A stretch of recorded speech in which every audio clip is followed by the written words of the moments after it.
नमस्कार, हिमाचल बुलेटिन में आपका स्वागत है। पेश है आज के समाचार। प्रधानमंत्री श्री नरेंद्र मोदी ने आज आत्मनिर्भर अर्थव्यवस्था विषय पर देश भर में भारतीय जनता पार्टी के कार्यकर्ताओं को वर्चुअल माध्यम से संबोधित किया। केंद्रीय वित्त मंत्री श्रीमती निर्मला सीतारमण द्वारा संसद में बजट प्रस्तुत करने के एक दिन बाद उन्होंने वर्चुअल माध्यम से ये संवाद किया। मुख्यमंत्री श्री जयराम ठाकुर ने परिधि गृह हमीरपुर में पार्टी कार्यकर्ताओं के साथ प्रधानमंत्री का संबोधन सुना। इस अवसर पर संबोधित करते हुए प्रधानमंत्री श्री नरेंद्र मोदी ने कहा, साथियों, जब हम आज के बजट की चर्चा करेंगे तो सापेक्ष भी होती है, कुछ तो पुरानी बातों की तुलना करेंगे तब पता चलता है। बीते 7 वर्षों में जो निर्णय लिए गए, जो नीतियां बनी, पहले की जिन नीतियों में गलतियों को सुधारा गया, उस वजह से आज भारत की अर्थव्यवस्था का निरंतर विस्तार हो रहा है। जैसे समाज की भलाई के लिए सामाजिक न्याय बहुत जरूरी है, वैसे ही देश की भलाई के लिए भी देश का संतुलित विकास भी जरूरी है। हमने आकांक्षी जिला एस्पिरेशनल डिस्ट्रिक्ट अभियान शुरू किया था। इन जिलों में गरीब की शिक्षा के लिए, गरीब के स्वास्थ्य के लिए, गांव की सड़कों के लिए, बिजली पानी के लिए जो काम हुए, उसकी प्रशंसा संयुक्त राष्ट्र ने भी की है। अब इस बजट में घोषणा की गई है कि आकांक्षी जिलों में राज्यों के साथ मिलकर आकांक्षी ब्लॉक प्रोग्राम चलाया जाएगा, यानी उसे और नीचे ले जाया जाएगा। यानी विकास का लाभ आखिरी छोर तक पहुंचाने का एक वैज्ञानिक तरीका है और धन का सदुपयोग करने का, संसाधनों का ऑप्टिमम यूटिलाइजेशन करने का और फोकस एक्टिविटी करने का एक रास्ता है। ग्रामीण क्षेत्रों में ब्लॉक स्तर पर जरूरी सुविधाएं पहुंचे, इस पर सरकार का जोर है। इसके उपरांत पत्रकारों से अनौपचारिक बातचीत करते हुए मुख्यमंत्री श्री जयराम ठाकुर ने कहा, केंद्रीय बजट बहुत बेहतरीन अब की बात जो प्रस्तुत हुआ है, उस पर प्रधानमंत्री जी ने और चीज़ों को लेकर के डिटेल में उसको एक्सप्लेन किया है और मुझे इस बात की प्रसन्नता है कि इस बजट में इंफ्रास्ट्रक्चर पर बहुत ज़्यादा फोकस किया है। प्रधानमंत्री गति शक्ति के माध्यम से, चाहे वो नेशनल हाईवेज हैं, 4 लेन्स हैं, चाहे वो एयर कनेक्टिविटी की बात करें, रेलवे की अगर हम बात करें, और उसके साथ जो हमारे दूसरे जल मार्ग के माध्यम से जो है वो कनेक्टिविटी की बात करें, ट्रांसपोर्टेशन की बात करें, तो उस पर बहुत ज़्यादा फोकस अब किया है। और उन सारी चीज़ के कारण क्योंकि कनेक्टिविटी बेहतर होगी तो स्वाभाविक रूप से विकास की संभावनाएं और ज़्यादा उसमें जो है वो तेजी से आगे बढ़ती है। और दूसरा महत्वपूर्ण पार्ट जो है वो जिसका जिक्र उन्होंने किया कि जल ही जीवन, हम जिक्र तो करते हैं लेकिन वो भाषण देने से नहीं संभव हो पाएगा, इसके लिए काम करने की आवश्यकता है। और उस पर बहुत ज़्यादा फोकस करके प्रधानमंत्री जी ने सुनिश्चित किया है कि चाहे कितने भी कठिन परिस्थितियों में कोई आदमी रहता हो, उनके घर तक नल से शुद्ध जल पहुंचे, इस पर फोकस किया है। एक तो दूसरी बात, एक बहुत पर्वतमाला, एक नया कॉन्सेप्ट जो प्रधानमंत्री जी ने इस बजट में शामिल किया है। मुझे इस बात की प्रसन्नता है कि इस कॉन्सेप्ट को प्रधानमंत्री जी के समक्ष और वित्त मंत्री जी के समक्ष जो है सबसे पहले हिमाचल प्रदेश ने रखा और आज हिमाचल प्रदेश का उन्हें जिक्र भी किया।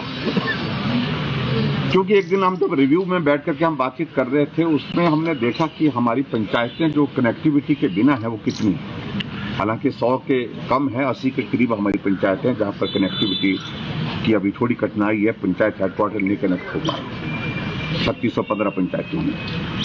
तो जब हमने उसका रीजन पूछा तो मालूम पड़ा कि एक तो फॉरेस्ट की क्लियरेंस का इशू है, दूसरा जो है वो टेरेन इतना टफ है, मुश्किल है, तो वहां अभी बहुत सारा पैसा लगेगा, बहुत सारा समय लगेगा सड़क को पहुंचाने के लिए। तो फिर उसके बाद चर्चा के माध्यम से एक विषय निकला कि क्या ये संभव है कि हम रोपवे के माध्यम से कनेक्टिविटी को जो है वहां पर करने की स्थिति में हो सकते हैं, क्योंकि प्रदेश सरकार के पास तो संसाधन नहीं है।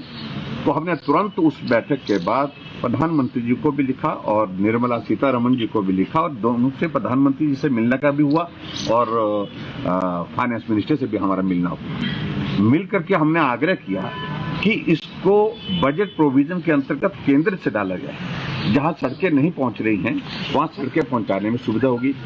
सड़कें बढ़ने से पेड़ कटेंगे, फॉरेस्ट प्रॉपर्टी को उसमें डैमेज होगा, पर्यावरण खराब होगा। तो ये बहुत सरलता से किया जा सकता है, सहजता से किया जा सकता है। और मुझे इस बात की प्रसन्नता है कि वित्त मंत्रालय ने उस प्रस्ताव को हमारे स्वीकार किया और आज पूरे देश भर के लिए उसको एक कॉन्सेप्ट के रूप में आगे बढ़ाने के लिए प्रधानमंत्री जी ने आज इसका जिक्र किया। दूसरा एक नया विषय जो है, जो प्राकृतिक खेती का एग्रीकल्चर सेक्टर, क्योंकि हमारे देश की आबादी का लगभग 90% जो है वो 80% के लगभग जो है ग्रामीण क्षेत्रों में रहता है, वो कृषक है, किसान है, और हिमाचल प्रदेश का तो 90% है।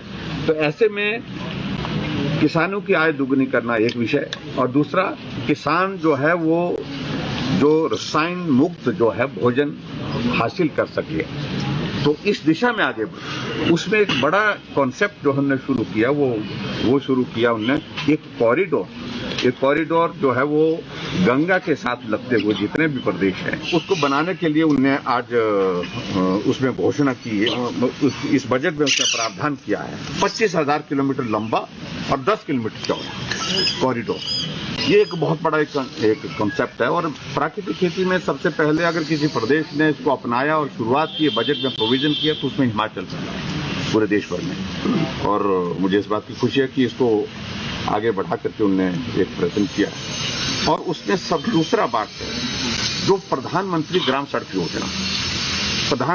सड़क योजना जब से आई है, अटल जी ने इस कॉन्सेप्ट को शुरू किया और 60,000 करोड़ के बजट के साथ उन्होंने शुरू किया था इस कॉन्सेप्ट को।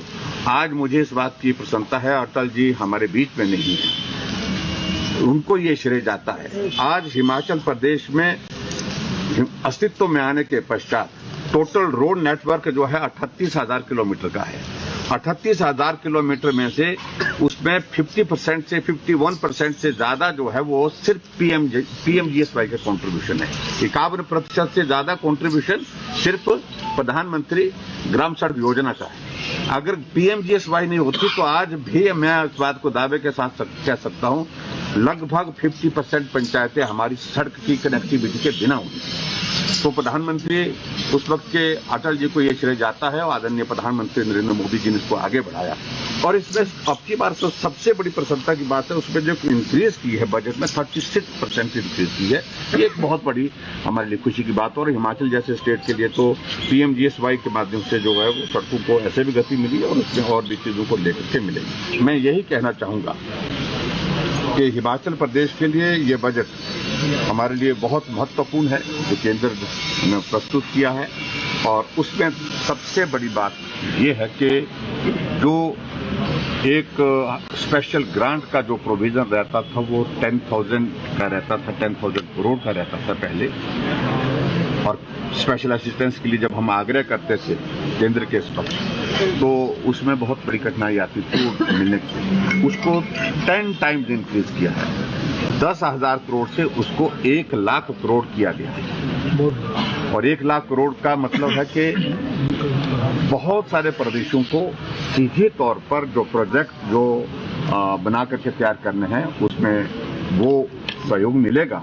और उस सहयोग के माध्यम से हम प्रदेश के विकास को और प्रदेश के जो इंफ्रास्ट्रक्चर को स्ट्रेंथन करने की दिशा में आगे बढ़कर काम कर सकते हैं।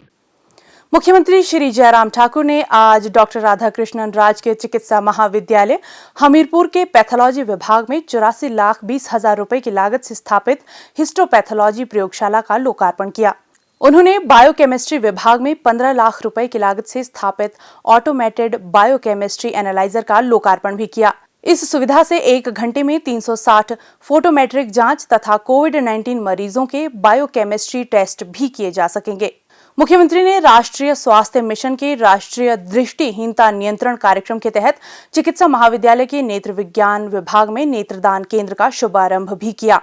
उन्होंने कुपोषित बच्चों के उपचार और पुनर्वास के लिए राष्ट्रीय स्वास्थ्य मिशन के तहत चिकित्सा महाविद्यालय में पोषण पुनर्वास केंद्र का लोकार्पण भी किया। मुख्यमंत्री ने निष्पादन एजेंसियों को इस परियोजना को समय पर पूरा करने के निर्देश दिए। उन्होंने कहा कि यह परियोजना इस वर्ष अगस्त माह तक पूर्ण होनी चाहिए। उन्होंने कहा कि इस अस्पताल में करीब 250 बिस्तर और 7 ऑपरेशन थिएटर होंगे। उन्होंने इस परियोजना के निर्माण कार्य में गुणवत्ता सुनिश्चित करने के निर्देश भी दिए। हिमाचल बुलेटिन देखने के लिए सब्सक्राइब करें YouTube channel IPR Himachal, follow करें ट्विटर @DPRHP, लाइक करें Facebook page information and public relations department Himachal Pradesh, visit करें वेबसाइट www.himachalpr.gov.in। इस अंक में इतना ही। कल फिर होगी मुलाकात। दीजिए इजाजत। नमस्कार।